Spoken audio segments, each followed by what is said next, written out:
Estoy en el Salmo 48. En él contiene una descripción de, dice, la hermosura y la gloria de Sion, o sea, de la ciudad de Jerusalén. Hay un llamado aquí ya en el versículo 2, está haciendo una convocatoria a peregrinar a la ciudad santa y admirar cuán inexpugnable es, cuán hermosa es, pero no por el hecho de su estructura.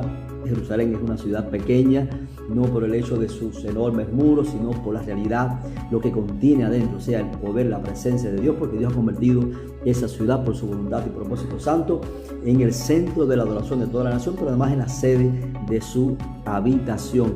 Y lo hace, dice, para que tengan la experiencia, para que constaten esa experiencia de que Dios de verdad está allí con el propósito santo, dice, para que lo conté a la generación venidera y los hijos conozcan que es real, de que Dios ha escogido a esta nación, especialmente con un poderoso mensaje, porque este Dios es Dios nuestro eternamente y para siempre. Un fuerte abrazo.